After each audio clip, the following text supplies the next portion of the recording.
Kenapa saya marahnya sama Jokowi itu bukan masalah apa-apa, peradaban.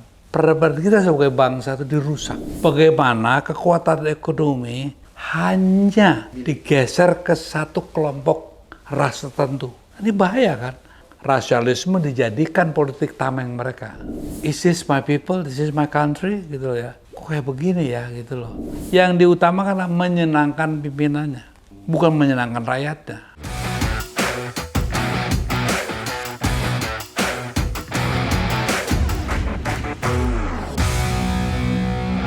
Kembali bersama saya di Abraham Samad Speak Up. Netizen, hari ini saya menghadirkan tamu yang luar biasa. Ini sahabat saya dan sahabat kita semua, Mas Eros Jarot. Assalamualaikum. Selamat menunaikan ibadah puasa, Mas Eros. Mas Eros ini adalah budayawan, seniman, politikus senior. Mas Eros ini kan kalau kita lihat ya, dari pemerintahan ke pemerintahan, dari rejim ke rejim, kelihatannya penyakit di Indonesia itu aja. Setiap peralihan rejim atau setiap peralihan pemerintahan, kita selalu berharap pemerintahan yang menggantikan pemerintahan sebelumnya itu jauh lebih bagus, kira-kira gitu ya. Bisa mengatur segala sesuatunya sehingga masalah-masalah yang ditinggalkan pemerintahan lama itu menjadi selesai di pemerintahan baru. Kira-kira seperti gitu ya. Itu harapannya selalu begitu. Tapi kok saya melihat itu tidak pernah terrealisasi ya, Mas Eros. Mungkin saya bisa salah, nanti Mas Eros luruskan. Sehingga problem kebangsaan kita itu aja, berputar di situ. Di korupsi, etika, moralitas dan lain sebagainya. Bisa nggak Mas Eros menjelaskan kepada kita nih sebagai seorang budayawan yang paham betul tentang peradaban, tentang etika, moralitas, apa sih yang salah dalam pengelolaan bangsa ini sehingga kita selalu berputar aja di situ kayak lingkaran setan, nggak pernah keluar. Apa yang salah nih Mas Eros? Gini dah Mas Abraham ya, ini bulan puasa, Iya. jadi kita bicaranya tenang-tenang aja. Iya, ibaratnya kita memberi tausiah lah. Gini. Kalau Anda bicara soal rumah, Oke. ya, yang paling penting, ya, jendela-jendelanya dulu yang dibongkar-bongkar itu, atau kita bicara fondasinya. Jendela dan fondasi ya. Kalau kita mau membangun atau memperbaiki rumah dan merubah rumah itu, kan harus tahu fondasinya. Oke. Tapi kalau pada fondasinya dibiarkan itu aja, rapuh, dibangun setinggi apapun, ya itu aja fondasinya. Dia tidak akan berubah rumah itu.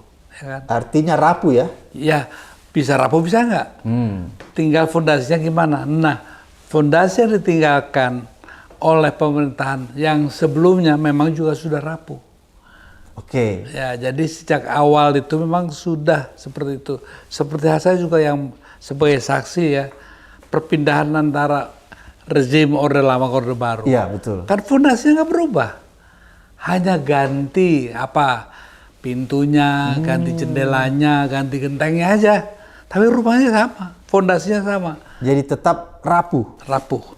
Jadi dari Orde Lama ke Orde Baru juga begitu? Saya rasa sama. Sama ya? Nah, celakanya setiap pergantian tuh inginnya kita lebih baik lah ya. Iya, harapan ya. Harapan. Walau oke lah kalau fondasi masih dipertahankan, cobalah dindingnya dibetulkan. Gitu. Pintunya itu ya cobalah. Kalau pintu dari sana itu kan angin langsung masuk, pindahlah sedikit ya. Pakai ilmu apalah, pakai sui itu apa terserah lah ya. Tapi ini enggak, sama malah dibuka lebar. Semakin sini semakin gila. Dan yang luar biasa gilanya, nah ini orang dikira nanti saya sentimen pribadi, enggak ya. Sama sekali enggak, apalagi bulan puasa ngomongin kan enggak boleh dong ya. Contohnya kenapa peradaban, kenapa saya marahnya sama Jokowi itu bukan masalah apa-apa, peradaban. Peradaban kita sebagai bangsa itu dirusak.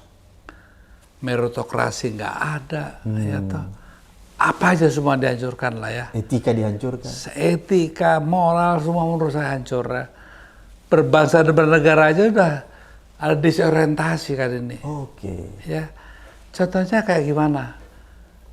bagaimana seseorang yang tahu sebagai bapak, anaknya yang seperti itu kok diberikan kepercayaan begitu besar.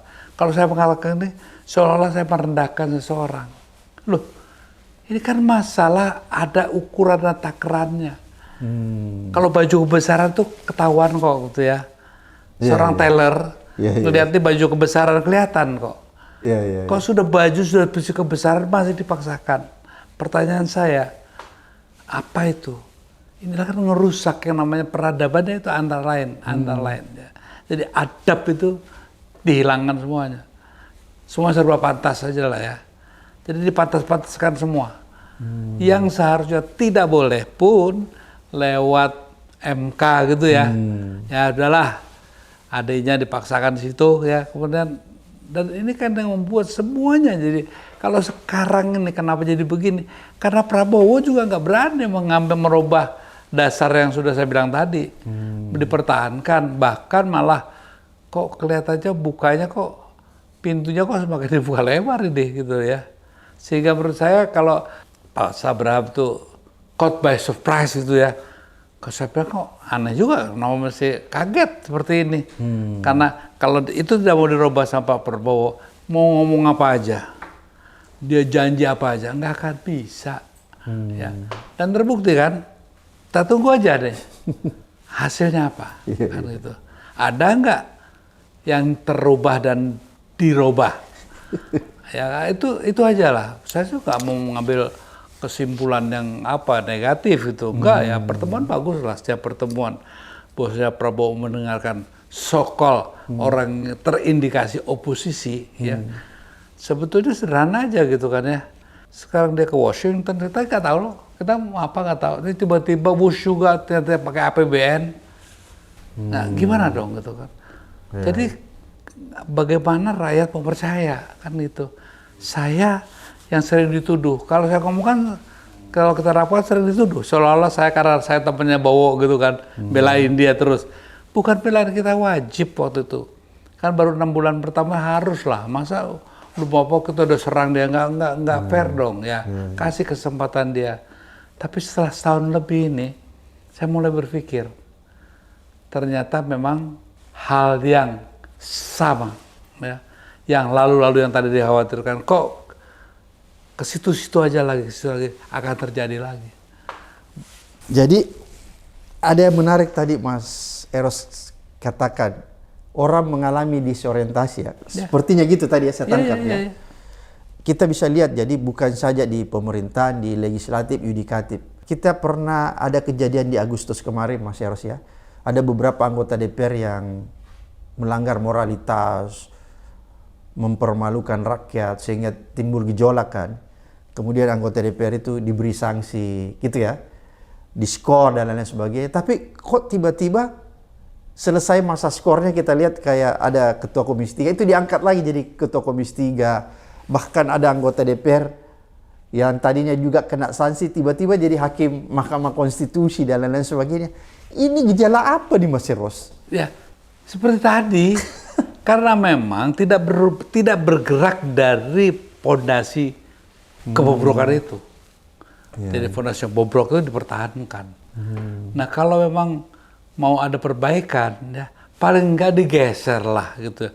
Pintunya itu sudah jelas itu, pintu tikus-tikus sudah tahu masuknya lewat situ, pintu situ. Kenapa dibiarkan saja? Oh, kalau begitu musang-musang itu lewat jendela itu tuh, kenapa tetap dipertahankan? Hanya dicat lebih bagus, ya toh. Tapi berfungsi yang sama. Sehingga menurut saya, ini sampai bercanda gitu. Nah, saya juga tidak enak ya mengatakan bahwa kurang pantas kalau saya katakan apa udah linglung nih ya gitu. Ya, ini saya juga bingung apa, sampai saya tanya sama dokternya yang nanganin Mas Prabowo ya. Adalah dokter yang katanya juga ikut. Ini gimana sih gitu? Does he know apakah dia tahu apa yang dia ucapkan? Gitu. Itu yang penting buat saya. Jangan-jangan ya gitu ya. Tahu nggak siapa yang diucapin tuh? Kok cepat sekali gitu, berbeda aja ya. Contohnya kan dengan gagahnya mengatakan Salwus, jangan bicara lagi. Itu tanggung jawab saya. Apa sih pengertian dalam bernegara tanggung jawab saya? Ya, sebagai presiden. Pakai uang dia sendiri. Ternyata ngambil juga ke APBN. Nah, bahwa juga nggak bisa disalahkan dong. Karena DPR-nya juga diam. Seluruh DPR, ya, kan menggunakan APBN itu uangnya rakyat loh ya. Karena harus ada persetujuan dong. Nah kalau nggak ya gugat dong, gitu. Kalau saya, pertanyaan saya kepada pemirsa saya, ada yang bayar pajak setuju nih, ya, dibayar pakai APBN, itu pajak ada loh ya. Nah, jangan dong. Akhirnya kan makanya saya bilang, saya juga jadi bingung nih, ini negara hukum, negara kekuasaan. Kan nggak bisa dong orang seenaknya bilang tanggung jawab saya. Loh, boleh. Perkawinan Anda dengan Jokowi kita tahu kok ya. Tapi pertanggungjawaban Jokowi di dalam penghambur-hamburan menurut saya ya. Yang namanya gimana sih investasi gila-gilaan menurut saya itu ya. Tanpa perhitungan yang matang loh ya di infrastruktur contohnya. Di zaman Jokowi. Iyalah. Kenapa nggak diaudit itu? Malah dilembagakan ya. Malah dibanggakan sebagai satu capaian yang luar biasa. Dan Bowo dengan gagahnya mengatakan saya bertanggung jawab, saya mengambil alih semuanya. Saya terus saja sedih aja gitu. Jadi masih harus mau katakan seharusnya kalau pemerintahan sebelumnya melakukan kesalahan baik etika, moral maupun hukum itu jangan dijustifikasi, jangan dimaafkan. Masih harus bilang begitu. Loh, diaudit dulu dong, diaudit dulu. Perkara mau dimaafkan terserah. Terserah itu kan. Tapi harus ada pertanggungjawaban. Pertanggungjawaban dulu dong ya. Ini loh, ternyata sekarang udah 9.000 lebih ya triliun, nembus ya, udah lebih dari itu. Apa nggak dipikir bagaimana caranya kita? Ya, kalau mamanya sekarang juga bagaimana IKN contohnya. Uang untuk, jadi ini perbedaan ini kan, bingung juga ya. Kok masih percaya gitu? Kayak makan bergizi itu ya. Itu berapa 300 sekian triliun per tahun ya. Itu diambil separuhnya aja. Banyak sekali itu. Berapa universitas tiap bulan bahkan tiap tahun lah ya. Tapi kan itu perlu Mas Eros. Misalnya kalau ada masyarakat bilang kan perlu anak-anak itu diberi gizi misalnya. Saya setuju dong, sangat perlu, sangat perlu. Pertanyaan saya, yuk kita audit yuk. Berapa ke yang anak-anak, berapa sih yang buat si pemberi makan.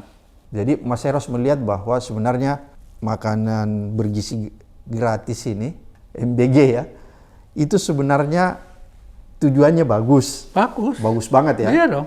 Cuman disalahgunakan, kira-kira gitu. Nah, gini aja deh. Taruh dipotong 10% aja deh ya.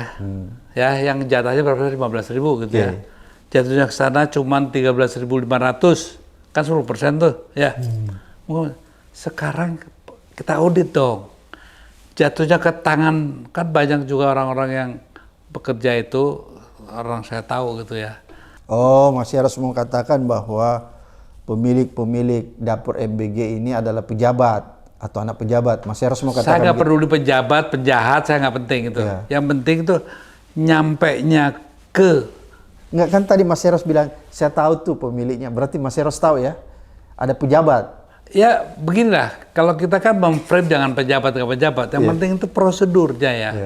Tapi kan salah kalau pejabat, nggak boleh dong. Itu namanya konflik kepentingan. Kalau dia itu memanfaatkan ginilah, kalau posisinya. Itu orang kayak kita bicarakan begitu udah nggak pantas. Karena rakyat itu udah tahu kok. Masa seorang harus jarak lebih memaksa-maksakan diri itu. Ini si pejabat ini. Rakyat sudah tahu semua itu. Gampang kok. Apa Pak Prabowo nggak pernah baca medsos gitu kan ya. Tiap kali kok di medsos itu banyak bicara soal itu ya. Nah, sekarang berapa? Bukan program loh yang saya ini kan ya. Tujuannya mulia. Kita mendukung. Tujuannya mulia kan. Tujuannya mulia. Supaya anak-anak semua bergizi. Siapa yang nggak setuju? Anti stunting semua setuju dong. Harus didukung ya? Harus dong. Tapi sekarang kita bicara soal angka nih. Ya. Kalau angka begitu tiba-tiba menguap 30%, berapa kira-kira? Nah, kemana itu? Apakah ke anak-anak sekolah yang kita membesarkan atau ke si pemberi makan? Nah ini kan harus jelas itu ya, supaya apa? Dengan bangganya bahwa sudah berhasil sekian. Sementara orang-orang banyak kok orang-orang ibu ya, banyak, kalau bisa anak saya jangan dapet sih, itu kan ya. Karena dia sih masih mampu kok. Berarti kalau begitu problemnya bukan di pemerintahan, tapi problemnya di pemilik dapur. Kan tadi Mas Eros bilang itu harus diaudit. Pemilik dapur siapa? Dia kan pedagang. Dia kan usaha itu, badan usaha. Usaha kalau merugi itu bukan badan usaha namanya. Ya. Nah, harusnya kan si pemberi pekerjaan dong.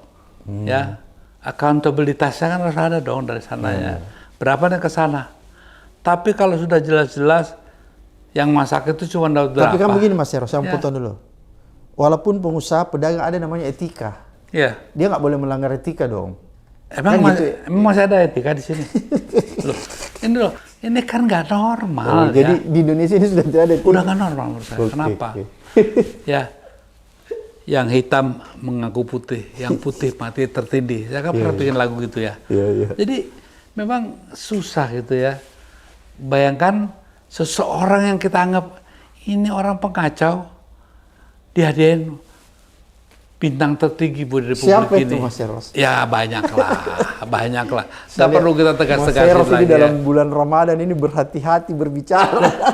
Bukannya kita nggak mau nuduh sini si itu segala, kan tidak bagus ya. Kita juga katanya beretika ya. Etika di podcast gitu kan. Nggak boleh menyebutkan nama ya. Sebaiknya kalau memang sebutkan nama sekalian berikut datanya dong ya. Nah, kalau menurut saya cuma memberikan satu di mana fungsi saya. Tadi dikatakannya kan di bidang saya di kebudayaan. Iya, kebudayaan. Nah, di kebudayaan itu ada pencerahan, bukan pembuktian. Pembuktiannya itu urusan hukum lah itu ya. Kalau saya melihat ada indikasi-indikasi yang harus saya sampaikan, ya, bahwasanya bangsa ini rusak. Rusak ya? Kenapa udah ada semacam disorientasi dari para pimpinan kita ya. Dia paham nggak sih tujuan Indonesia Merdeka itu paham betul nggak gitu. Jadi saya boleh dong menyaksikan. Jangan-jangan nggak paham nih Indonesia Merdeka itu tujuannya seperti apa. Ini contoh ya. Jadi Mas Eros mau katakan walaupun itu orang anggota DPR juga, dia tidak paham tentang itu. Ya pokoknya siapalah yang berfungsi di legislatif, eksekutif, judikatif. Itu pertanyaan saya. Jadi dia nggak paham tentang tujuan bernegara. Ada kecenderungan yang saya mencurigai, boleh dong saya mencurigai ketidakpahaman itu. Contohnya gini aja. Ya, indikatornya. Untuk menyehatkan anak Indonesia, kok cuma perut, gitu, dikasih makanan supaya kenyang, supaya nggak stunting gitu kan. Sebenarnya nggak mikir tuh, bahwa bangsa ini setiap harinya juga dididik guru yang paling hebat apa sih? Kan televisi. Televisi. Ya, guru yang paling nggak diundang, nggak pernah marah lo televisi itu ya. Lu ya, sama tonton anak. Kemudian anak dikasih makan, pulang ke rumah, ibunya bapaknya ribut, ya hilang tuh semua. Kenapa? Ya nggak suasananya kondusif di rumahnya. Kenapa bapaknya ribut? Karena nggak punya kerjaan, harus bayar utang, ada. Jadi pengertian menyehatkan anak saja hanya sebatas dikasih perut maka dia akan pinter. Karena ini kan bayangin gimana ya? Apa nggak sedih gitu? Ada tereduksi sekian banyak ya, bahwasanya diperlukan tontonan sehat, lingkungan yang sehat, pergaulan yang sehat, edukasi yang sehat itu kan. Itu sepertinya hilang. Hanya kalau kasih perutnya sehat, perutnya kenyang, dia akan hebat. Kalau kita ingin memperbaiki sistem kebangsaan kita, sistem ketenagaan kita, supaya lebih beradab nih, kalau bidangnya Mas Eros, lebih beradab, lebih beretika, lebih bermoral, apa sih yang harus dilakukan? Merubah sistem politik, sistem pemilu, sistem partai politik, apa nih yang salah? Ya banyak. Partai politik yang salah dong, kan partai politik adalah media untuk menyaring. Makanya saya bilang, kalau mau merombak itu ya, kan cuma jendelanya ini saya maksudnya itu ya. Semuanya. Contohnya gini aja deh, soal ekonomi ya.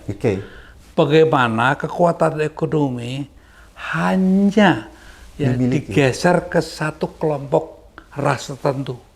Ini bahaya kan? Nah kalau ngomong gini ya, seolah wah Mas Eros membangkitkan rasialisme. Loh, hati-hati ya. Ini hati-hati nih, banyak orang bicara gitu ya. Justru rasialisme ini digunakan oleh mereka. Ya. Untuk apa? Begitu nyerang itu rasialis. Ya. Karena apa? Ini yang terjadi beberapa puluh tahun lalu dan terakhir di zaman Jokowi lebih terlihat. Ya. Bahwa semua kayak negara kita, kemana sekarang perginya? Apa itu, Mas? Loh ya, tabang-tabang diberikan ke siapa semua sih? Gitu. Nah, PSN. Nah, PSN juga diadakan sengaja sekarang. Itu di zaman Jokowi ya? Loh, ya artinya kan katanya kita berharap. Tahun 2014 itu kan kita berharap dengan penampilannya yang sangat merakyat. Wah, ini akan ternyata kok tidak berpihak ke sana gitu ya. Nah, ini apanya mau berubah gitu ya. Itu satu. Kedua, dia perkuat lagi sistem politiknya. Sistem politik itu semuanya kekuatannya di uang, ya.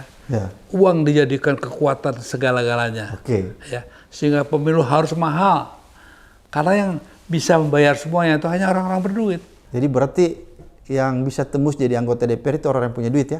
Kenyataannya kan begitu, ya kan. Bayangin satu partai 10 kandidat memperebutkan kursi dari satu partai aja udah gontok-gontokan. Ya, belum dengan partai lain. Si Cukongnya dia kan lebih senang dong.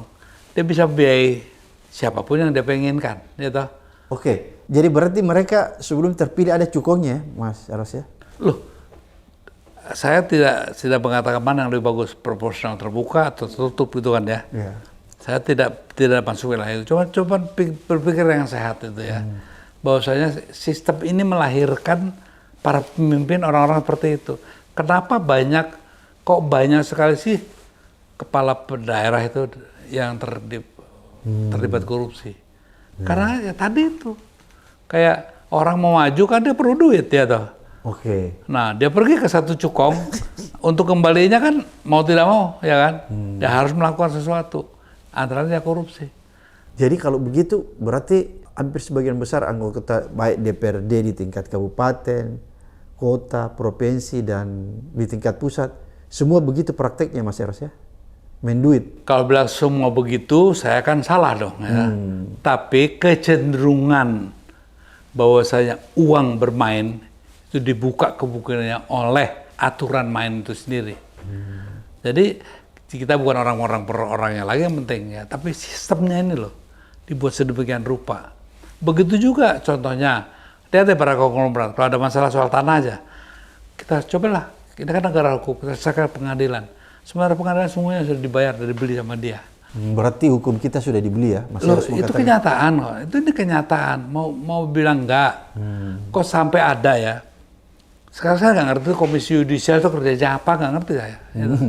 Loh, sekarang gini, ada yang namanya maklar kasus sampai nyimpen triliunan di rumahnya triliunan. Kalau dia ada maklar ditangkap, pasti ada orang yang diberi sama dia loh ya. Kenapa si maklarnya yang cuma jadi masalah luar biasa? Justru kok si maklarnya bisa banyak uang yang segitu ya? Siapa yang ngasih kan penting. Siapa yang dikasih itu lebih penting juga kan itu ya. Dan sekarang semuanya uangnya kita nggak tahu kemana, orangnya juga nggak tahu kemana, yang diberi siapa, yang memberi siapa juga nggak tahu. Lalu pertanyaan saya, Anda sering ngomong penegakan hukum, kan aneh juga buat saya. Kok punya waktu masih membicarakan penegakan hukum di Republik ini gitu. Loh enggak, ini kenyataan ya. Jadi tidak ada itu ya? Kalau buat saya sudah nggak ada penegakan kepentingan dia. Jadi di negeri ini sudah tidak ada penegakan hukum kalau menurut kacamata Mas Eros? Ya. Kalau menurut saya penegakan hukum itu performanya ada. Tapi substansinya tidak ada. Kenapa? Karena begitu dia mengatakan, itu urusan saya selesai semua kok. Loh, ini bukti loh ya. Bukti yang sangat nyata. Jangan bicara, itu tanggung jawab saya semua. Sebetulnya tanpa sadar, itu mengatakan, saya ini yang punya republik. Kalau saya udah bilang, lo diam ya, kan gitu kan. Padahal bahasa hukum nggak bisa begitu dong. Yang auditing itu harus ada dong. Gitu. Yang namanya accountability itu dibangun dari situ kan. Oke. Jadi kalau umpamanya accountability itu dimatikan, lalu orang-orang hukum ini bicara soal hukum, saya orang yang nggak ngerti hukum itu ya ketawa kan. Ini orang lagi pada sakit semua nih gitu ya. Jadi yang sakit bukan masalah orang-orang korupnya juga, tapi intellectually corrupt juga dari para penegak hukum gitu ya. Dan para pemikir hukum itu. Intellectually corrupt. Kenapa? Karena masih aja ngomong penegakan hukum, bukan pemberantasan. Ya, pemberantasan mafia gitu. Itu yang pasti. Yang lebih tepat itu pemberantasan mafia hukum. Bukan penegakan hukum, nggak ada. Apa yang ditegakkan? Yang ditegakkan kepentingan dekat dengan kekuasaan. Ya. Jadi siapapun yang dekat kekuasaan nggak jadi masalah kok ya. Malah bisa jadi menteri kok ya. Jadi Mas Eros mau bilang siapapun orang yang dekat dengan kekuasaan dia pasti kebal hukum, begitu? Loh gini aja deh, Sylvester tuh ya katanya sudah dijatuhin loh ya. Iya. Sekarang kemana dia? Ya. Tapi orang-orang yang ecek-ecek gitu aja. Ya. Apa orang maling kayu aja ya, ditahan 1 tahun, berapa bulan. Lalu bicara sama saya soal penegakan hukum. Gimana saya mau percaya Pak Abraham gitu loh. Orang-orang kayak saya. Karena faktanya di lapangan begitu ya. Yang labelnya itu satu, seseorang yang harus melakukan pencerahan. Gimana saya melakukan pencerahan kalau setiap hari kalian nyemprotin kabut terus itu? Mana cerah, nggak mungkin cerah. Kabut itu dipertebal lagi, kurang dikasih lagi asap. Bagaimana? Jadi kalau kok Mas Eros marah-marah, yang marah-marah siapa? Saya menuduhkan persoalan bahwasanya ini loh, negara ini sudah cukup banyak kabut, jangan ditambahin lagi kabut-kabut yang hitam, awan hitam itu jangan lagi didatangkan dong. Jadi apa ya? Ada menteri ngomong begini coba deh. Kan gimana ya gitu, saya harus ngomong apa lagi gitu ya. Ada seorang presiden saya, presiden Republik Indonesia mengatakan ukuran dari 260 sekian negara rakyat yang terbahagia tuh, yang menyatakan paling bahagia itu Indonesia. Sementara saya tiap hari ngeliatnya berbeda. Nah saya kalau saya mau tidur merenung, ini yang benar yang mana sih kan itu kan. Jadi yang benar mencari yang benar. Mas Eros merasa bahagia nggak tinggal di Indonesia? Loh satu, kalau orang-orang menengah ke atas sedikit, agak sedikit pengertian bahagianya seperti apa. Bahagia itu jangan cuma digeneralisir dong ya. Contohnya saya harus jadi orang dengan kedudukan yang dimana ada lawang sedikit tuh ya. Suruh tinggal di Indonesia atau tinggal Singapura, saya kok pilih di sini. Mas Eros pilih tinggal di Indonesia? Ya, karena apa? Nyaman, ada kenyamanannya, ya toh. Berarti Mas Eros bahagia dong di Indonesia? Loh, sebentar dulu. Oke. Bahagia itu apa? Tapi begitu ngelihat orang-orang kampung saya pada susah nyari kerja, mau sekolah gitu, nggak bahagia saya. Oh, begitu. Ya toh. Jadi Mas Eros tidak bahagia karena melihat orang-orang di tetangganya susah Di cari kerja? Di sekeliling saya banyak kok ya, orang-orang tuh dia susah kerja ya? Ya. Susah cari makan. Susah cari makan. Dan itu kenyataan bahwa semua orang-orang, ayo kita jujur ya semuanya nih. Lalu pada pengusaha nih, jujur sama aku ya. Sekarang Anda itu gimana sebagai pengusaha? Nah, pasti jawabannya satu, makin susah mas. Semua gitu loh ya. Cuman nanti kalau di depan presiden aja lo pada ngaku gitu. Karena takut ya kan. Padahal kalau sejujurnya dia susah kok gitu. Nah ini kan hal-hal yang membuat saya tidak bahagia. Jadi Mas Eros termasuk orang yang tidak bahagia ya? Loh, saya termasuk tidak bahagia karena apa? Impian saya tentang Indonesia kan seperti itu. Waktu saya membebaskan ya dari cengkraman Orde Baru waktu itu, nggak seperti ini bayangannya. Bayangannya tidak ada lagi tuh orang-orang seperti apa itu ya, pemerintahan 10 tahun itu ya. Itu nggak ada lagi. Tapi kenapa kok justru semakin diagung-agungkan? Jangan dulu, berarti Mas Eros merasa kecewa setelah reformasi tidak seperti yang Mas Eros bayangkan? Oh iya dong, jelas dong. Lalu buat apa dong saya dulu mempertaruhkan nyawa? Ya keringat dan air mata lah kasarnya. Orang boleh aja, karena memang saya nggak pernah ngomong kok. Banyak kok yang saya kerjakan. Makanya nanti di buku saya tulis semua itu. Ya, jadi 2 dan mungkin bahkan 2 dan 3. Ya. Jadi banyak hal yang sebetulnya we miss the golden chance istilahnya itu ya. Jadi begitu kecepatan emas itu digitukan saja ya jadi begini gitu loh. Itu yang sebetulnya saya kenapa tidak bahagia. Ya, dalam konteks itu saya tidak bahagia. Karena apa? Ya kalau secara pribadi ansih dalam lingkaran terbatas bahagia. Contohnya pernikahan saya bahagia kok sama istri saya. Saya bahagia kok di rumah saya. Begitu keluar rumah Tidak bahagia. tidak bahagia lagi gitu. Ngelihat is this my people, this is my country gitu loh ya. Kok kayak begini ya gitu loh. Nah, itu yang sebetulnya pengertian-pengertian itu yang harus didudukan dulu dong. Namanya values. Itu namanya values ya. Jadi kalau nation without values mau jadi apa gitu loh. Kan harus ada patokan-patokannya. Jadi berarti kita kehilangan nilai ya? Iya, jelas. Apa nilai itu? Sejak reformasi itu Bagaimana seorang penyedia makan yang itu tuh lebih berharga daripada guru-guru honorer. Loh, ini kan satu, bagaimana nilai itu dilihat dari penghargaan kan. Ya, jadi kalau bangsanya nggak punya nilai ya begitu itu. Jadi ngaco aja. Yang penting buat kepentingan politik ya tinggi dia nilainya. Yang tidak memberikan dampak politik secara nyata rendah.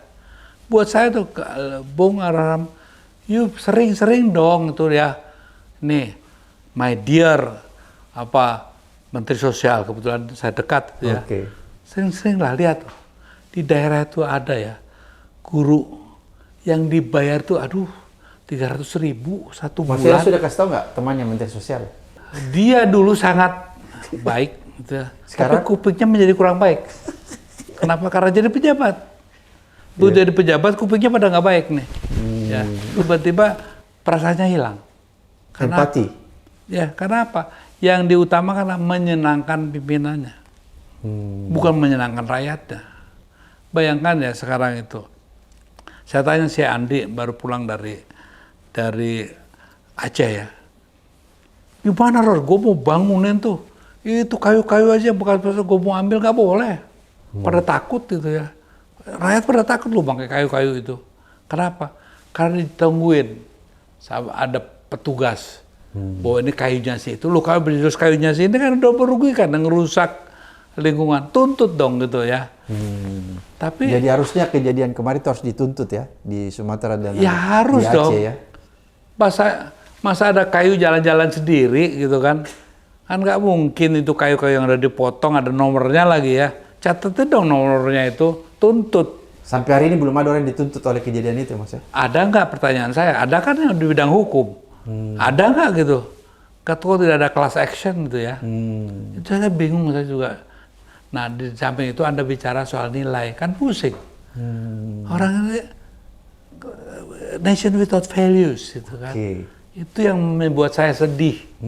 Jadi nggak mungkin saya tuh mau menjatuhkan itu, sangat tidak mungkin. Tapi saya sedih.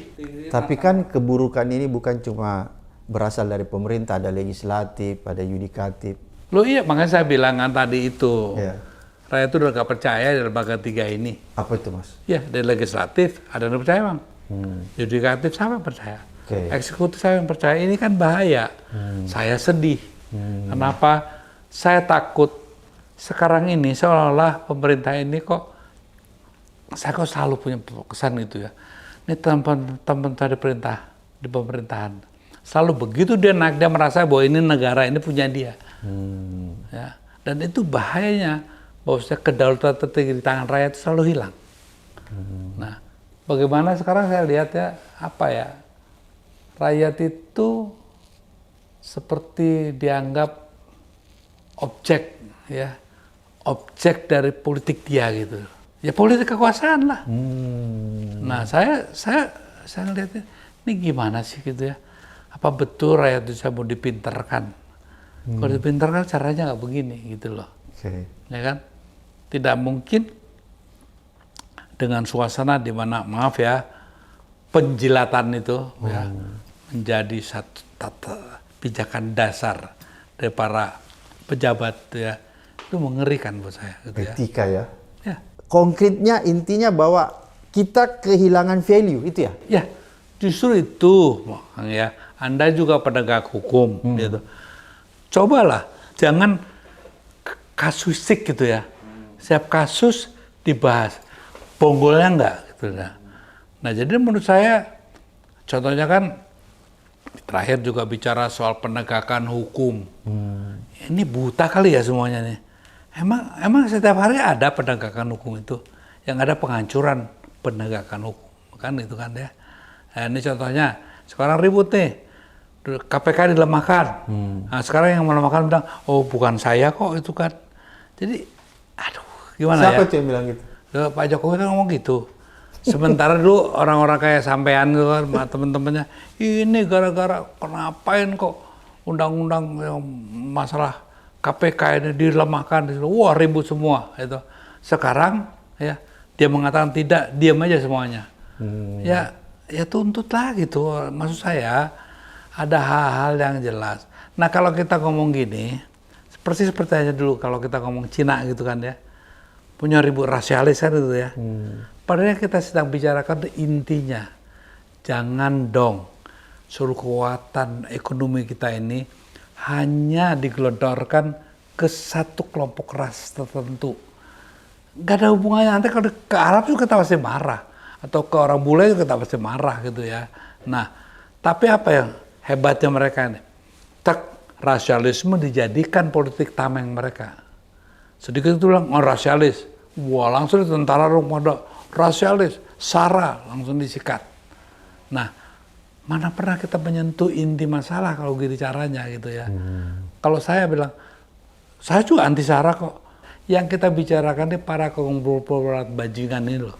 Oh iya, para konglomerat yang memang betul-betul sudah luar biasa. Keserakahan aja, ya toh. Yang memanipulasi suara. Dan mereka juga disalahkan agak susah juga ya. Karena mereka kan pedagang. Kalau perlu negara juga dijual dong kalau perlu, namanya pedagang. Gitu. Masa pedagang cari untung. Yang saya sesalkan itu para pejabat kita yang begitu mudahnya dibeli oleh mereka. Terima kasih Mas Eros, luar biasa. Mudah-mudahan apa yang disampaikan mencerahkan kita, memberi kita informasi dan sekaligus menuntun kita lupa, untuk melihat berpuasa dan selamat menunaikan ibadah puasa Ramadan. Sampai ketemu di episode berikutnya di Abraham Samad Speak Up.